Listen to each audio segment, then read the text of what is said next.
This is part 3 of this video. In this video, I'll explain page number 5. First topic is universal set.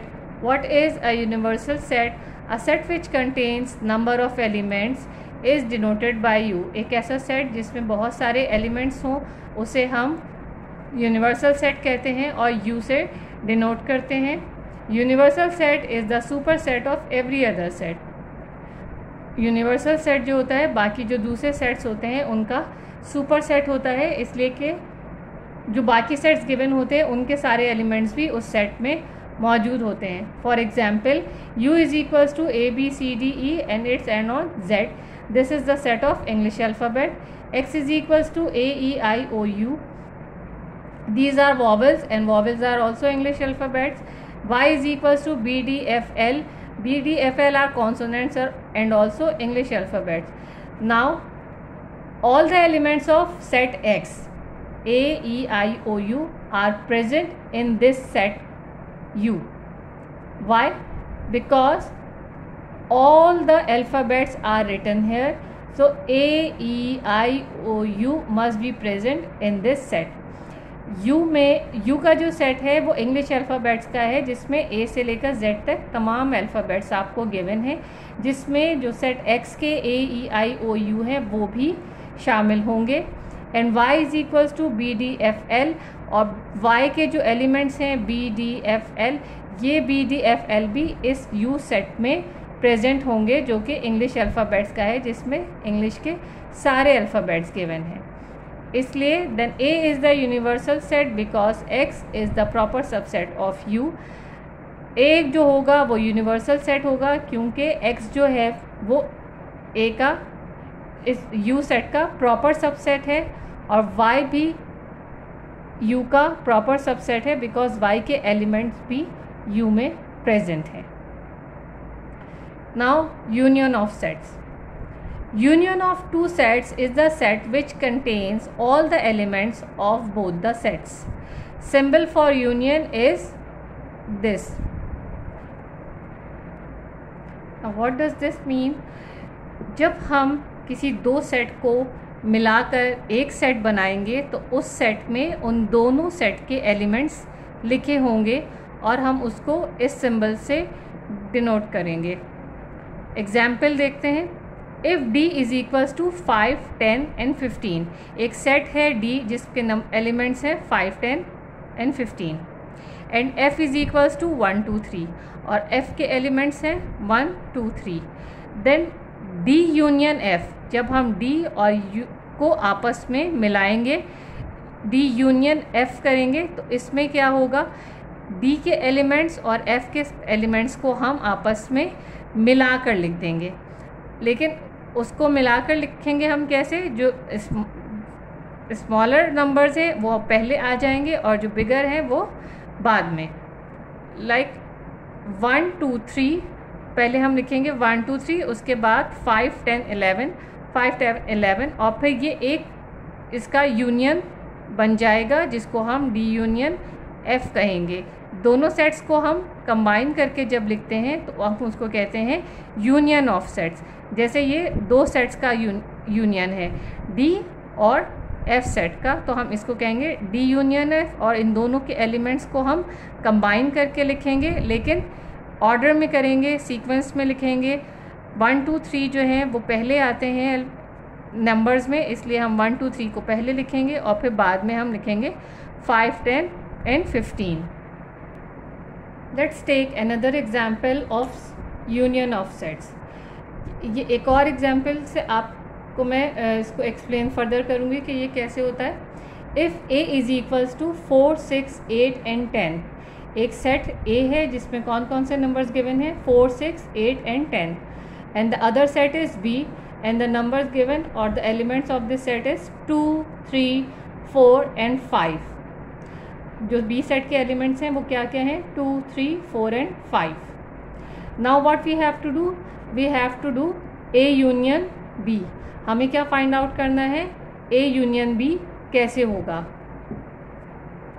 इसमें हम A union B ऐसे करेंगे कि ये दोनों नंबर्स का सेट है, इसमें जो सबसे स्मॉलेस्ट नंबर है उसको हम पहले लिखेंगे 4 6 8 10 एंड 2 3 4 5। 2 इसमें स्मॉलेस्ट है इन दोनों में, इसलिए पहले हम लिखेंगे 2 then 3। Now 4 is written in set A and 4 is also given in set B।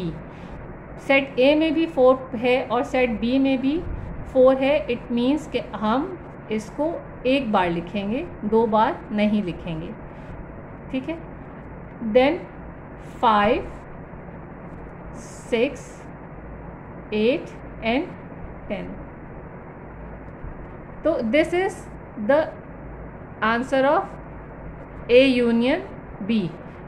हम दोनों सेट्स को जब मिलाकर लिखेंगे तो उसको हम कहेंगे A यूनियन B, और इस अगर नंबर्स का सेट है उसको हम ऑर्डर में लिखेंगे। दोनों सेट्स में अगर एक जैसे नंबर प्रेजेंट हैं तो हम उसको सिर्फ एक दफ़ा लिखेंगे, बार बार उसको रिपीट नहीं करेंगे। Now intersection of sets. Intersection of two sets contains all elements which are common in both of the given sets. Intersection is denoted by this symbol. What is intersection of sets? Intersection of two sets contains, if two sets are given, if m is equals to 2 4 6 8 and n is equals to 4 8 12 and 16, so the common element of both the sets will be the intersection of m and n. क्या होता है intersection में? दो sets हमें given होते हैं, हम उन दोनों सेट के एलिमेंट्स को देखते हैं। इन दोनों सेट के एलिमेंट्स में जो कॉमन होंगे, एक जैसे होंगे, वो उन सेट्स का इंटरसेक्शन कहलाएंगे। जैसे आपकी बुक में जो एग्जाम्पल है उसमें आप देखिए, if m is equals to 2 4 6 8, what are the elements of set m? 2 4 6 8 and n is equals to 4 8 12 and 16. What are the elements of n? 4 8 12 and 16. What are the common elements in both the set? 4 is present here and 4 is also present in set m, and 8 is present in set m and 8 is also present in set m. So these two elements are the intersection of set m and n. Then m intersection, how will we read this? M intersection n is equals to 4. We will write 4 one time, and 8 are common. 8 is common in both the set. We will write 8. Both the common elements will be written only for one time. 4 and 8. This is the intersection of sets. Let's take another example of intersection of sets. Two sets are given here. X is equals to 1 2 3 4 5 and y is equals to 2 4 6 8 10. What will be the intersection of x and y? दो sets given है, हमें इनका intersection कर लेना है कि इन दोनों में से इन दोनों के कॉमन एलिमेंट्स कौन कौन से हैं. What are the common elements in both the sets? 2 and 4. So we will write x intersection y is equals to 2 and 4. Sometimes what happened, two sets are given. Let's suppose A, E, I, O and U, and the other set is B, D, F and L. Now what will be the intersection? What will be the intersection? Elements of x is equals to A, E, I, O, U and elements of y is equals to B, D, F and L. Nothing is common in both the set. इन दोनों set में कुछ भी common नहीं है. अगर किसी set में intersection हम ले रहे हैं और कुछ भी उनमें कॉमन नहीं है तो वो सेट हम इस तरह से इंटरसेक्शन को डोनेट करेंगे. इसको हम कहते हैं नल सेट और एम्प्टी सेट. ठीक है, इंटरसेक्शन इसका इसमें कोई भी कॉमन नहीं है तो हम एम्प्टी ब्रैकेट्स बनाएंगे और इसको हम कहेंगे null set. Practice for unions of sets and intersection of set will be given in part 4 of this video. Thank you.